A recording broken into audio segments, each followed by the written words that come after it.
తెలంగాణ రాష్ట్రాన్ని సాధించుకున్న తర్వాత 2014 నుంచి మొన్నటి వరకు 2 టర్ములు కేసీఆర్ గారి ముఖ్యమంత్రిగా వారి నాయకత్వంలో తెలంగాణలో విద్యారంగం కానీ అదేవిధంగా మిగతా అనేక రంగాలు ప్రగతి బాటలో బ్రహ్మాండంగా ముందుకు సాగినాయి. దురదృష్టవశాత్తు ఈ కాంగ్రెస్ ప్రభుత్వం వచ్చిన తర్వాత ఈ సంవత్సర కాలంలోనే తెలంగాణలో విద్యా వ్యవస్థను పూర్తిగా విధ్వంసం చేస్తూ ఉంది. ఇది ఏదో అనుకోకుండా జరుగుతున్న సంఘటన కాదు, కావాలని ఉద్దేశపూర్వకంగా చేస్తున్నటువంటి కుట్ర. ఎందుకంటే మీరు గమనించినట్టయితే వాళ్ళ తెలంగాణకు ముఖ్యమంత్రిగా ఉన్నటువంటి వ్యక్తి ఒక నయా దేశ్ముఖ్ రేవంత్ రెడ్డి. ఆయన ఏం ఆలోచన చేస్తూ ఉన్నాడు, ఇక్కడ ప్రభుత్వ స్కూళ్ళల్లో కానీ అదేవిధంగా ఎస్సీ ఎస్టీ బీసీ మైనారిటీ గురుకులాల్లో కానీ కేజీబీవీ స్కూళ్ళల్లో కానీ మోడల్ స్కూళ్ళల్లో కానీ చదువుతున్నదంత ఎవరు, ఏ వర్గాలకు సంబంధించిన పిల్లలు? ఎస్సీ ఎస్టీ బీసీ మైనారిటీ వర్గాలకు సంబంధించిన పిల్లలే 95% పైగా ఉన్నారు. కాబట్టి నయా దేశ్ముఖ్ అయినటువంటి రేవంత్ రెడ్డి తన రక్తంలో అణువణువున ఆధిపత్య భావజాలాన్ని నింపుకున్నటువంటి రేవంత్ రెడ్డి ఈ వర్గాలకు చదువు దక్కకుండా, ఈ వర్గాలకు అభ్యున్నతి దొరకకుండా, ఈ వర్గాలు గొప్పగా ముందుకు సాగకుండా ఉద్దేశపూర్వకమైనటువంటి కుట్ర ఇవాళ తెలంగాణలో చేస్తున్నాడు. దాంట్లో భాగంగానే విద్యాశాఖను తన దగ్గర పెట్టుకున్నాడు, సంక్షేమ శాఖను తన దగ్గర పెట్టుకొని వరుసగా ఈ 11 నెలల కాలంలో తెలంగాణ రాష్ట్రంలోని స్కూళ్లను అదేవిధంగా హాస్టళ్లను మొత్తం విధ్వంసం చేస్తూ ఉన్నాడు. ఈ మాట మేము ఏదో ఊరికే మాట్లాడాలని మాట్లాడుతున్నాం, మేము ఆధారాలతో సహా మాట్లాడుతున్నాం. ఇప్పటి వరకు 886 మంది స్టూడెంట్స్ తెలంగాణ వ్యాప్తంగా వివిధ విద్యా సంస్థల్లో ఫుడ్ పాయిజన్కు గురైనారు. దాదాపు 48 మంది విద్యార్థులు తెలంగాణలో ఇప్పటి వరకు 11 నెలల కాలంలో చనిపోవడం జరిగింది. దాంట్లో 23 మంది పిల్లలు ఆత్మహత్యలు చేసుకున్నారు. ఇంతకన్నా దుర్మార్గమైనటువంటి సంఘటనలు అసలు ఇప్పుడు దేశంలో ఎక్కడైనా జరుగుతలేవో ఆశ్చర్యం అనిపిస్తూ ఉంది. ఏం చేస్తూ ఉన్నారు వీళ్ళు అంటే మాకు అర్థమవుతున్నది ఒకటి ఈయన రక్తంలో ఉన్నటువంటి ఆధిపత్య భావజాలము, ఆ ధోరణి, దాంతో బలహీన వర్గాలు, దళిత గిరిజన మైనారిటీ అణగారిన వర్గాల పిల్లలకు చదువులు దక్కకుండా ఒక కుట్ర చేస్తూ ఉన్నాడు. రెండవది కార్పొరేట్ శక్తులు, కార్పొరేట్ వ్యక్తులు, కార్పొరేట్ సంస్థలతో ఈయన కుమ్మక్కైండు.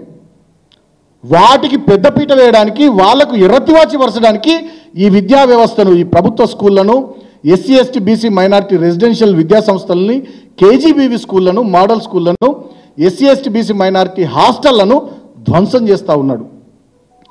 11 నెలల కాలంలో ఇంతమంది విద్యార్థులకు ఫుడ్ పాయిజన్ జరిగితే, ఇంతమంది విద్యార్థులు ఆత్మహత్యలు చేసుకుంటే, 48 మంది విద్యార్థులు చనిపోతే, ఇంత ఘోరమైన పరిస్థితులు ఉంటే, ఒక మాగనూరు స్కూల్లో ముఖ్యమంత్రి సొంత జిల్లాలో 3 సార్లు వరుసగా ఫుడ్ పాయిజన్ సంఘటనలు జరిగితే ముఖ్యమంత్రి కనీసం పరామర్శించిన పాపాన పోలే, సమీక్ష పెట్టిన పాపాన పోలే, మంత్రులు కానీ ముఖ్యమంత్రి కానీ ఒక్క స్కూల్ను విజిట్ చేసిన పాపాన పోలే.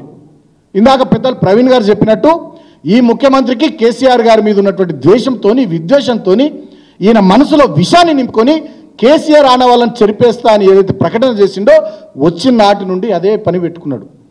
సిగ్గుందా ముఖ్యమంత్రి? కేసీఆర్ ఆనవాళ్ళని జరిపేస్తా అని చెప్పి ఈ విద్యా వ్యవస్థను, గురుకులాలను విధ్వంసం చేస్తున్న నువ్వు కేసీఆర్ కట్టినటువంటి డాక్టర్ బాబాసాహెబ్ అంబేద్కర్ సచివాలయంలో మరి ఎట్లా కూర్చుంటున్నావు? ఆలోచన చేసుకో. మేము ఊరికేదో ఆవేశంతో మాట్లాడాలి కాబట్టి రాజకీయం కోసం మేము మాట్లాడతలే, ఆవేదనతో మాట్లాడుతున్నాం, బాధతో మాట్లాడుతున్నాం. లక్షల కుటుంబాలకు సంబంధించినటువంటి తెలంగాణ పేద దళిత గిరిజన బడుగు బలహీన మైనారిటీ వర్గాల కుటుంబాలను ఇలా అంధకారంలోకి నెట్టేస్తున్నాడు ఈ ముఖ్యమంత్రి. ఓ దద్దమ్మ ముఖ్యమంత్రి, తెలివి తక్కువ ముఖ్యమంత్రి, అవగాహన రాహిత్యంతో, అహంకారంతో, అధికారం మత్తులో కండ కావరం ఎక్కి ఇష్ట రీతిన ప్రవర్తిస్తున్నటువంటి ముఖ్యమంత్రి. అధికారం ఎవరికి శాశ్వతం కాదు, రేవంత్ రెడ్డి చెప్తా ఉన్నాం. అధికారం ఎవరికి శాశ్వతం కాదు, కానీ మనకు వచ్చినటువంటి అవకాశాన్ని సద్వినియోగం చేసుకొని ప్రజల జీవితాల్లో, సమాజంలో ఎంత మేరకు పెనుమార్పులు, విప్లవాత్మకమైనటువంటి మార్పులు తీసుకొచ్చి సమాజ పురోగతిలో అట్టడుగు వర్గాల అభ్యున్నతికి మనం దోహదం చేసినామో ఆ పదవిని అడ్డం పెట్టుకునేది అనేదే ప్రజానీకం కానీ సమాజం కానీ చూస్తారు. చరిత్రలో అదే రాసి పెట్టబడి ఉంటుంది తప్ప నీలాంటి కుట్రలు, కుతంత్రాలు ఇవన్నీ కూడా వాళ్ళ ప్రజలకు నువ్వు చేస్తున్నటువంటి పనులన్నీ అర్థమవుతూ ఉన్నాయి. శిఖండి రాజకీయం చేస్తూ ఉన్నావు. దమ్ము లేదానే మాట్లాడితే మైకు దొరకగానే కేసీఆర్ మీద కుక్క మరిగినట్టు మరుగుతావు. వచ్చి మాట్లాడవయా, ప్రెస్ మీట్ పెట్టు, సమీక్ష పెట్టు, బయటకు వచ్చి మీడియాలో మాట్లాడు.